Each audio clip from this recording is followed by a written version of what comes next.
როგორ ამოვიცნოთ манипуляტორი მამაკაცი. მამაკაცები თან ბოდიში ძალიან ბევრი კლიენტები მყავს, მაგრამ მაინც. პირველი ნიშანი.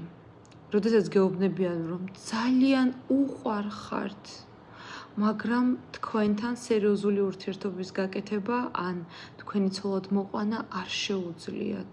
ან ადამიანი როდესაც გეუბნება, რომ ძალიან უყვარხართ, მაგრამ თქვენ არ ახართ მისი შესაფერისი, მაგალითად თქვენ უკეთესი მსახურებთ. ამით ცდილობს რომ გაგიჩინოს სიბრალული და თქვენ ის აქეთ უფრო შეგიყვარდეთ.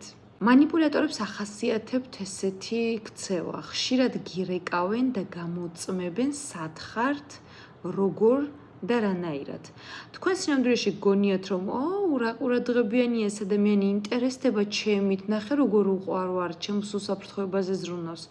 მაგრამ არა მეგობრებო, манипуляტორი ადამიანი მუდმივად თქვენ კი არ გაკონტროლებთ და ის კი არ აინტერესებს თქვენ სად ხართ. მას აინტერესებს თქვენი ტვინი აკონტროლოს მუდმივად და გაგიჩინოთ მუდმივად იმისი ფიქრი, რომ თქვენ მას ანგარიში მუდმივად ჩააბაროთ. ეს უფრო ტოქსიური, ასე ვთქვათ, манипуляტორი ადამიანების უკვე მანიაკისადმი მიდრეკილი არიან. მე რომელსაც ადამიანს, რომელსაც ლამის უკვე 15 წელია ოჯახი აქვს, არასოდეს არავინ არ მირეკავს და არ მაკონტროლებს. ამიტომ ჯანსაღი ურთიერთობა მაქვს და ამიტომ ზუსტად ვიძახი, რასაც ვიძახი, ამიტომ ერწმუნეთ. манипуляტორი ადამიანი, როდესაც მამაკაცი, შეიძლება ქალიც იყოს ესეთი, რომელიც მუდმივად თავის პრობლემაზე წუწუნებს და თქვენ საერთოდ არ გეკითხებათ რა გჭირთ.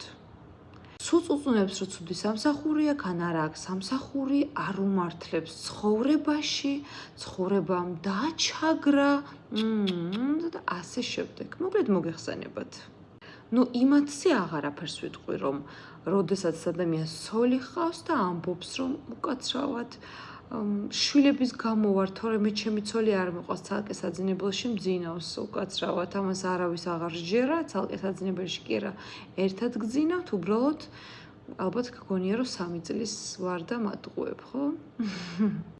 ერთ-ერთი, ბევრი რამის თქმა შეიძლება, რომელსაც სხვა სტორებშიც ვისაუბრებ, მაგრამ მოდით ერთ-ერთი ვთქვათ, როდესაც თქვენ საყვარელ მამაკაცს სურს გაანოლოს თქვენი მიღწევა.